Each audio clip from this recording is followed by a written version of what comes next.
এক কৃষক মাঠে কাজ শেষে বাড়ি ফিরছিল। ফেরার পথে সে দেখল একটি কালো সাপ ও একটি সাদা সাপ নিজেদের মধ্যে লড়াই করছে। কৃষক তখন তার হাতের লাঠি দিয়ে সাদা সাপটিকে আঘাত করলো। আঘাত পেয়ে সাদা সাপটি আহত হয়ে সেখান থেকে পালিয়ে গেল। তখন কালো সাপটি কৃষককে বলল, তুমি আমার জীবন বাঁচিয়েছ, তুমি আমাকে তোমার বাড়িতে নিয়ে চলো। এর প্রতিদান হিসেবে আমি প্রতি মাসে তোমাকে একটি করে সোনার ডিম দেব। এই কথা শুনে কৃষক মহা খুশি হলো এবং লোভে পড়ে সাপটিকে নিজের বাড়িতে নিয়ে এলো। কৃষকের স্ত্রী যখন সাপটিকে ঘরে দেখলো সে খুব ভয় পেল। সে কৃষককে বলল, এই সাপটিকে ঘরে রেখো না, এটা আমাদের জন্য একেবারেই ভালো হবে না। আজ নয়তো কাল এ আমাদের বড় কোনো ক্ষতি করবে। একে যেখানে পেয়েছো সেখানে ছেড়ে দিয়ে এসো। কিন্তু কৃষক স্ত্রীর কথায় কান দিল না। সে বলল, তুমি অযথাই ভয় পাচ্ছ। সাপটা কথা দিয়েছে যে প্রতি মাসে একটি সোনার ডিম দেবে। আমরা খুব তাড়াতাড়ি বড়লোক হয়ে যাব। এমন সুযোগ কি বারবার আসে? শেষ পর্যন্ত কৃষকের জেদের কাছে হার মেনে সাপটি তাদের ঘরেই থেকে গেল। সাপটিও কথা অনুযায়ী সত্যি সত্যিই প্রতি মাসে একটি করে সোনার ডিম দিতে শুরু করলো। একদিন হঠাৎ সাপটি কৃষকের একটি ছাগলকে ছোবল মারল এবং ছাগলটি ছটপট করে মারা গেল। এই দৃশ্য দেখে কৃষকের স্ত্রী চিৎকার করে বলল,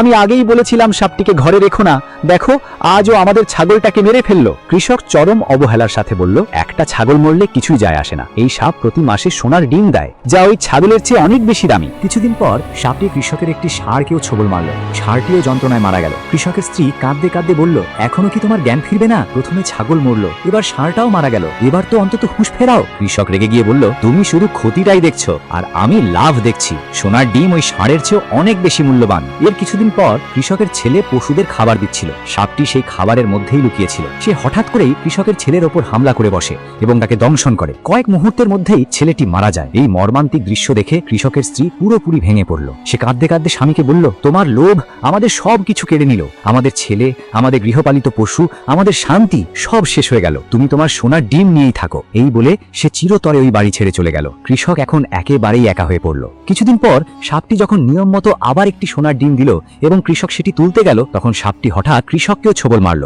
বিষের যন্ত্রণায় মৃত্যুর কোলে ঢলে পড়ার সময় কৃষক আক্ষেপ করে বলল, তোর জন্যেই আমার সংসার ধ্বংস হয়ে গেল। আমার ছেলে মরল, পশুগুলো মরল, স্ত্রী আমাকে ছেড়ে চলে গেল, আর শেষমেশ তুই আমাকেও ছোবল মারলি। সাপটি তখন হেসে বলল, এসব আমার জন্য হয়নি, এসবই তোমার চরম লোভের পরিণতি। আমি সাপ, ছোবল মারা আমার জন্মগত স্বভাব, কিন্তু তুমি তো মানুষ ছিলে, তুমি তো নিজের লোভের উপর নিয়ন্ত্রণ রাখতে পারতে। মনে রেখো, লোভের শেষ পরিণতি সব সময়ই অনুতাপ।